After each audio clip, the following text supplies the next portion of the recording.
Muchas gracias, señor presidente. En primer lugar, y antes de entrar en el fondo de la cuestión, me gustaría expresar mi respeto personal por el señor Nuet, que plantea esta propuesta. Aprendí de muy joven a respetar a los representantes del pueblo español y lo hice precisamente en el seno del centro de formación donde se forman los cuadros de mando del Ejército de Tierra, parte de la institución que hoy se somete a análisis, las Fuerzas Armadas. Tras 44 años de servicio en las mismas, con solo un año escaso de experiencia en esta casa, le puedo asegurar, señor Nuet, que nunca me han insultado tanto, de manera individual y colectiva, ni me han faltado tanto al respeto, ni me han vociferado tanto, ni de manera tan gratuita como durante este año. Simplemente por ocupar un escaño en una parte concreta del hemiciclo o por considerárseme adscrito a una manera concreta de entender la realidad, a lo que sin duda tengo derecho que pienso seguir ejerciendo. No se preocupe que yo no haré lo mismo, discrepo mucho de usted, pero repito que le respeto personalmente. En la Academia General Militar, centro de formación del Ejército de Tierra, donde reciben su formación básica parte de los cuadros de mando de esa institución, que usted considera se ha convertido en cobijo de delincuentes sexuales o en hogar de delincuentes, se enseña tanto a los oficiales de las armas, entre los que me cuento, como los de cuerpos comunes, entre los que se encuentran los del cuerpo jurídico militar, que dan cuerpo a la jurisdicción militar, a respetar a los representantes de la nación, anteponer el bienestar de los españoles a cualquier otra consideración y a respetar meticulosamente el ordenamiento jurídico de la nación, empezando por la propia Constitución. Es esa Constitución la que en su artículo 117.5, que usted dice que no le compromete, establece que el principio de unidad jurisdiccional es la base de la organización y funcionamiento de los tribunales. La ley regulará el ejercicio de la jurisdicción militar en el ámbito estrictamente castrense y en los supuestos de estado de sitio, de acuerdo con los principios de la Constitución. Viene usted, por tanto, a plantear una reforma de la Constitución a través de su proposición de ley orgánica. En el comienzo de su exposición de motivos, esta proposición de ley orgánica se refiere a un informe de las Naciones Unidas, el informe Decaux, en honor al apellido de su autor, Emmanuel Decaux, que se formuló en el 2006 bajo el título de la Administración de Justicia por los Tribunales Militares. Este informe contemplaba la existencia de tribunales militares y daba principios para el ejercicio de la justicia por parte de los mismos. Usted decide seleccionar 5 de ellos que, a su juicio, son incumplidos, dice usted, sin aportar prueba alguna, pero lo dice que los tribunales militares no son competentes, independientes ni imparciales, que los juicios no son públicos, que no existe garantía del derecho de defensa ni derecho a un juicio justo e imparcial, ni acceso a las vías a la tutela judicial efectiva. Y, por último, según dice usted, y solo usted, bueno, no solo usted, ahora le explicaré por qué, no se pueden interponer recursos ante tribunales ordinarios. Eso no es cierto, señoría. Todo ello es radicalmente falso, todo ello, del principio al fin. Claro, cuando uno se enfrenta a todas estas afirmaciones carentes totalmente de fundamento, siente la curiosidad de saber de dónde las ha obtenido usted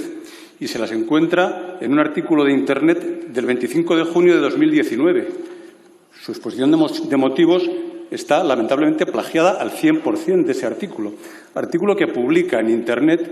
el señor Luis Gonzalo Segura, de Oro Pulido, al que usted ha hecho referencia.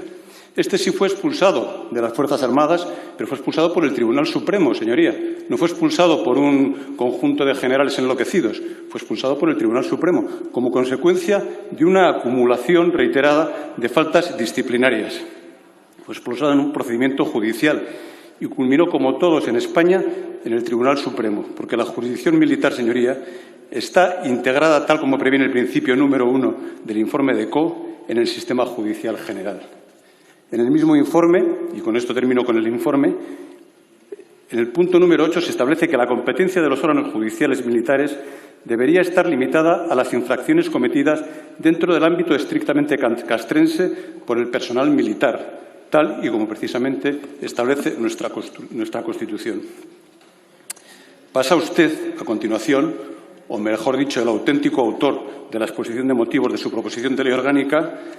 a poner en cuestión la honestidad profesional de los órganos jurisdiccionales militares, a los que acusa de condenar a pocos militares por delitos de acosos, abusos y agresiones sexuales a las mujeres en las Fuerzas Armadas, prejuzgando y condenando gratuitamente a los mismos, nuevamente sin prueba alguna, atribuyéndoles una discutible presunción de culpabilidad. En otro de los apartados de dicho artículo de Internet, convertido en exposición de motivos, se descalifica de forma gratuita y sin fundamento alguno a la justicia militar acusándola de un comportamiento prevaricador en casos de corrupción o de fallecimiento de militares. Es lamentable escuchar esto en esta Cámara acerca de una institución de las más valoradas por el pueblo español a través de las múltiples encuestas realizadas. Dios sabe con qué intereses, de lo que piensan y reflejan reiteradamente los ciudadanos españoles, a los que se pretende hacer dudar sobre la honestidad de las Fuerzas Armadas, sobre la fase de afirmaciones espurias, insultantes y carentes de todo fundamento. El Poder Constituyente reconoció en el artículo 117.5 de la Constitución la subsistencia de la jurisdicción militar dentro de la unidad jurisdiccional como una jurisdicción especial y única para impartir la tutela judicial efectiva en el ámbito estrictamente castrense. Este modelo no es privativo de España. La jurisdicción militar existe en muchos países democráticos del mundo, como Australia, Canadá, Brasil, Estados Unidos, Italia, Irlanda, Luxemburgo, los Países Bajos, el Reino Unido o Suiza, y en casi todos los hispanoamericanos. En el artículo de Internet que usted emplea, el autor del mismo, el exteniente Gonzalo Segura de Oro Pulido, lo titula «La justicia militar, un cáncer en España y también en Latinoamérica». Convendrá usted conmigo que una persona que ha sido expulsada del ejército por parte de la justicia militar es una fuente de información como poco sujeta a sospecha de animadversión. La jurisdicción militar no es un fuero privilegiado de los militares, sino una herramienta de la que dispone el Estado de Derecho para atender debidamente los principios de unidad, jerarquía y disciplina aplicables a unos servidores públicos que han decidido limitar, por propia elección, al abrazar la carrera de las armas, el ejercicio de algunos de sus derechos y libertades en beneficio de la sociedad. Pese a lo que se insinúa frívolamente y sin fundamento alguno en la proposición de ley orgánica que se somete a debate, la jurisdicción militar se encuentra en España plenamente integrada en el Poder Judicial del Estado y viene aplicando con incuestionable lealtad institucional la doctrina emanada del Tribunal Supremo y los principios que fundamentan nuestro sistema democrático. Así, los jueces y tribunales militares han promovido hasta ahora en sus actuaciones un elevado nivel de tutela judicial, cuya alta calidad se constata por el nivel jurídico de sus resoluciones y por la rapidez en la respuesta decisoria, resultando residuales los casos de dilaciones indebidas. Además, tras algunas reformas introducidas en las leyes que lo regulan, la jurisdicción militar ha sabido adaptarse sin problemas desde 1978 a las nuevas demandas sociales, vigorizando las garantías de los justiciables.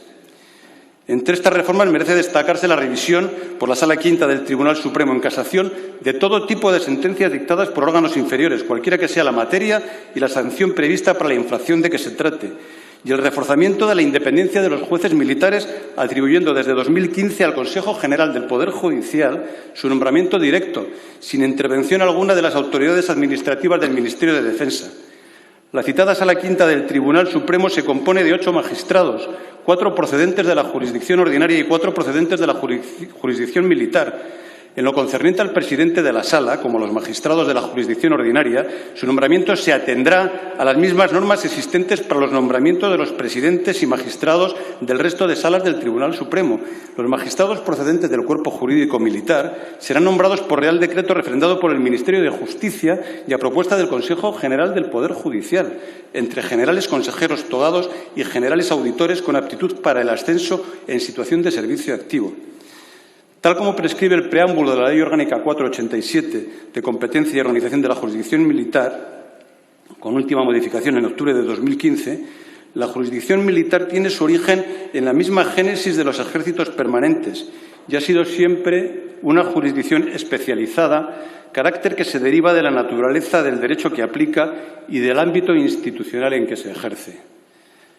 La máxima garantía de una recta administración de justicia se centra en la independencia de los órganos judiciales y en el seno de la jurisdicción castrense, la última revisión de la Ley Orgánica se orienta en esa línea consagrando la inamovilidad, la responsabilidad y la sumisión exclusiva al imperio de la ley de quienes desempeñan esta función, haciéndose un verdadero esfuerzo por lograr la definición positiva